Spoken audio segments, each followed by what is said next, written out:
Hello student, आज विद्यालय में आपका स्वागत है। आज हम 10वीं के इतिहास का 5वां अध्याय मुद्रण संस्कृति और आधुनिक दुनिया का भाग 13 देखेंगे। तो चलिए बच्चे स्टार्ट करते हैं। आज हम पढ़ेंगे प्रिंट और गरीब जनता, print and the poor people. आज हम ये देखेंगे कि किस प्रकार से प्रिंट ने जो गरीब जनता थी, जो पुअर पीपल थे, उनसे क्या रिलेशन था और उनकी लाइफ को इसने किस तरीके से इफेक्ट किया था। तो इन सारी चीजों को आज हम अपने इस लेक्चर में डिस्कस करेंगे। तो चलिए बच्चों स्टार्ट करते हैं। 19वीं सदी के शहरों में काफी सस्ती किताबें चौक चौराहों पर बेची जा रही थी, जिसके चलते गरीब लोग बाजार से उन्हें खरीदने की स्थिति में आ गए थे। 19th सेंचुरी की अगर हम बात करते हैं तो है जो बुक्स अब अवेलेबल हो रही थी, वो न केवल सिर्फ जो बहुत ज्यादा अमीर वर्ग थे या मध्यम वर्ग थे, वो अब जो है बुक जो है वो गरीब तबकों तक, जो गरीब लोग थे, तो गरीब तबके के लोगों तक भी जो है वो पहुंच चुकी थी और उनकी पहुंच में भी वो थी। 19th सेंचुरी में जो है बहुत ही सस्ती किताबें आसानी से मिल जाती थी, जो कि रोड साइड जो होता है, आपको रोड के साइड में जो अपनी किताबें लगाते थे और वो जो है आसानी से उनका क्रय विक्रय हो जाता था, जिसके चलते गरीब लोग भी बाजार से अब उन्हें खरीदने की स्थिति में आ गए थे। तो अब ऐसा नहीं था कि केवल अमीर लोगों के लिए या मध्यम वर्ग के लोगों के लिए ही जो है वो बुक्स है, नहीं, बल्कि अब जो गरीब लोग थे, जो अपनी अपनी रुचि के अनुसार जो होता है वो भी मार्केट में जा सकते थे और वो भी जो है बुक्स अब खरीद सकते थे। 20वीं सदी के प्रारंभ से कुछ सार्वजनिक पुस्तकालय खुलने लगे थे। तो सार्वजनिक पुस्तकालय से क्या आशय होता है? सार्वजनिक पुस्तकालय से आशय होता है कि ऐसे पुस्तकालय, ऐसी लाइब्रेरी जो कि पब्लिक हो, मतलब कि इसका अर्थ है पब्लिक लाइब्रेरी, जो कि सभी को खुली हुई होती थी। तो इसमें कुछ ऐसा नहीं था, सारे लोग जो है वो इस लाइब्रेरी का लाभ उठा सकते थे। हुआ कि जो गरीब लोग थे उनको भी जो है वो बहुत ज्यादा इससे फायदा मिला और अब जो है सार्वजनिक पुस्तकालय खुलने से जो है किताबें उनकी पहुंच तक हो गई थी।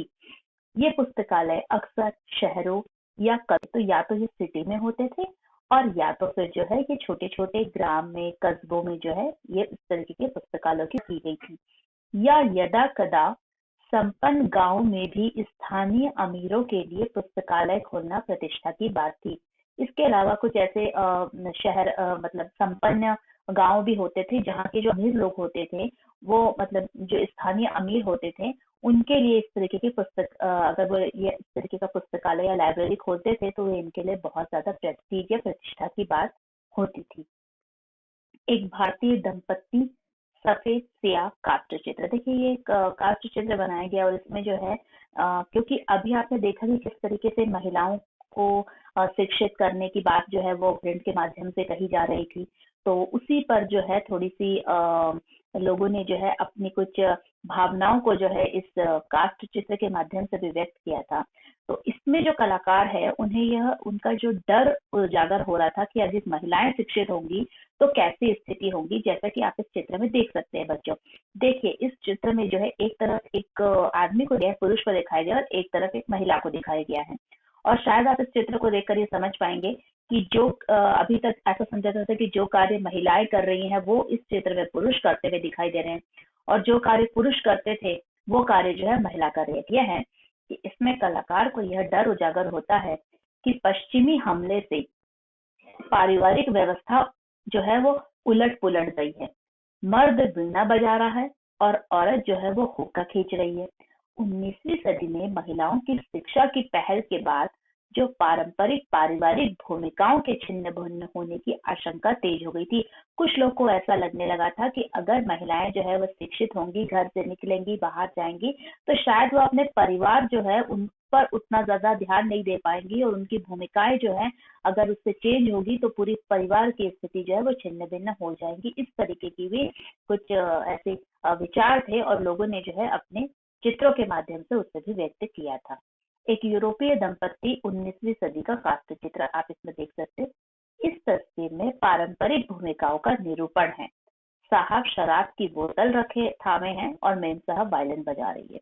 इस तरीके के चित्र को दिखाया जा रहा था। 19वीं सदी के अंत तक अगर हम बात करें तो जाति भेद के बारे में तरह तरह की पुस्तिकाओं और निबंधों में लिखा जाने लगा। अब एक और जो मुख्य रूप से मुद्दा हमें मिला था जिसके बारे में लिखा जा रहा था वो था जाति भेद। हम जानते हैं कि भारत में बहुत सारे जाति के लोग रहते हैं, तो इसमें जो है किस तरीके से इनमें जाति का भेदभाव था, इस इन सारी चीजों के बारे में जो है बहुत सारी पुस्तिकाओं में लिखा जा रहा था। इससे बहुत सारे ऐसे या निबंध लिखे जाने लगे थे। अब निम्न जाति आंदोलन के मराठी प्रणेता ज्योतिबा फुले ने अपनी गुलामगिरी जो 1871 में हुई थी, लिखी थी, उसमें जाति प्रथा के अत्याचारों पर लिखा था। क्योंकि हम जानते हैं कि जो निम्न जाति के लोग थे उनके साथ जो है बहुत ज्यादा उनको मुश्किलों का सामना करना पड़ता था। तो इसी वजह से जो है महाराष्ट्र में अगर हम देखें तो मुख्य रूप से जो निम्न जाति के लोगों के लिए जो उनके प्रणेता बने थे वो थे ज्योतिबा फुले। तो उन्होंने अपनी एक बुक लिखी 1871 में, और उन्होंने जो था जिसका नाम था गुलामगिरी, और उसमें उन्होंने जाति प्रथा के अत्याचारों के बारे में जो है उसका वर्णन किया था।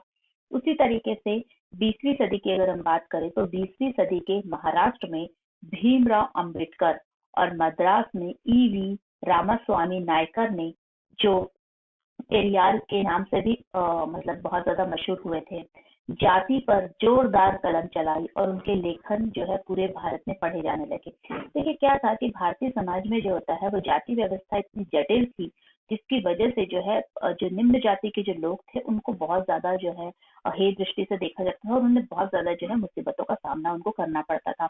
तो इसी क्षेत्र में जागरूकता लाने के लिए और उन सभी लोगों की स्थिति के बारे में बताने के लिए अलग अलग बहुत सारे ऐसे लोग हुए जिन्होंने इस पर जो होता है इस विषय को जो होता है एक राष्ट्रीय मुद्दा बनाया, और उस पर जो है उन्होंने अपने अपने विचार जो है वो लिखे थे, जिसमें मुख्य रूप से हम बोल सकते हैं भीमराव अंबेडकर या फिर जो होता है पेरियार जो थे उनके नाम विशेष रूप से है। तो इन्होंने जाति व्यवस्था के खिलाफ जो है वो लेखन किया, और पूरे भारत में जो है लोग जो है इसे बहुत रुचि के साथ पढ़ने लगे थे।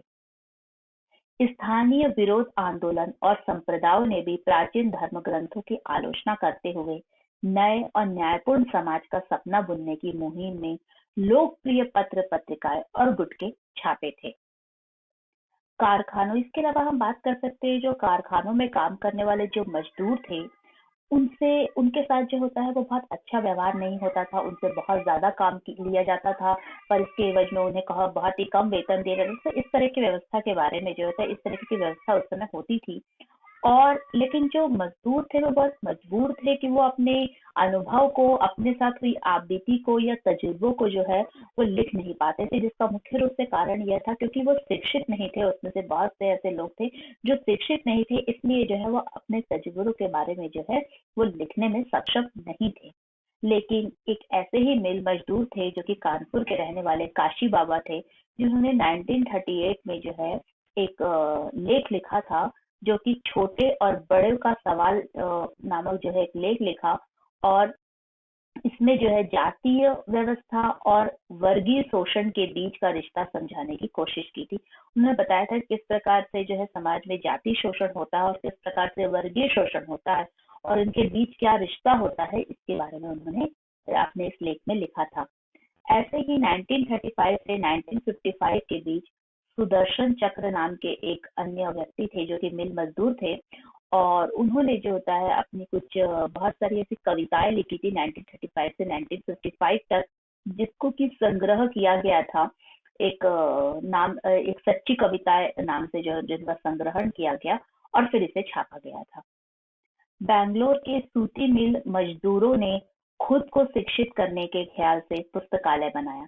तो अब जो है लोगों में अवेयरनेस बढ़ी, जागरूकता बढ़ी, और जो बैंगलोर के सूती मिल मजदूर थे उन्होंने भी ये सोचा कि हमें खुद को शिक्षित करना बहुत आवश्यक है, और इसके लिए उन्होंने जो होता है स्वयं का एक लाइब्रेरी बनाई, और जिसकी प्रेरणा उनको कहाँ से मिली थी, उन्हें मिली थी बम्बई के मिल मजदूरों से यह प्रेरणा मिली थी, और उन्हीं की प्रेरणा का जो है अनुगमन करते हुए उन्होंने एक लाइब्रेरी बनाई थी। समाज सुधारकों ने इन प्रयासों को संरक्षण दिया। जो भी समाज सुधारक थे उन लोगों के द्वारा किए गए इन प्रयासों को उन्होंने बहुत ज्यादा शेल्टर दिया। उनकी मूल कोशिश यह थी कि मजदूरों के बीच जो होता है जो नशाखोरी है, जो कि आप जानते हैं कि बहुत सारे जो गरीब लोग मजदूर होते हैं उनमें नशे की एक बहुत बड़ी लत होती है, तो वो जो है कम हो, साक्षरता आए, और उन तक राष्ट्रवाद का संदेश भी यथासंभव पहुंचे। तो समाज सुधारक ये चाहते थे कि इस तरीके से जो है उन लोग को संरक्षण दिया जाए ताकि उनके बीच में नशाखोरी कम हो, वो ज्यादा से ज्यादा जो है जो गरीब तबके के लोग हैं उसमें साक्षरता का विकास हो, और उसके साथ साथ में राष्ट्रभक्ति की भावना भी जो है उनका भी विकास किया जाए। आप एक देख सकते हैं चित्र में जो है इनका नाम है लक्ष्मीनाथ बेश बरुआ।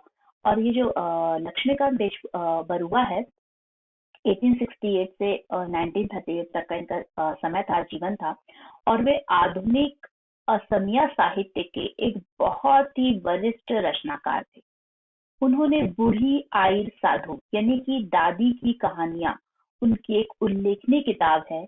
और उन्होंने असम का लोकप्रिय गीत जो कि आप सबको पता होगा, ओ मोर अनुपर देश मतलब ओ मेरी प्यारी भूमि भी लिखा है।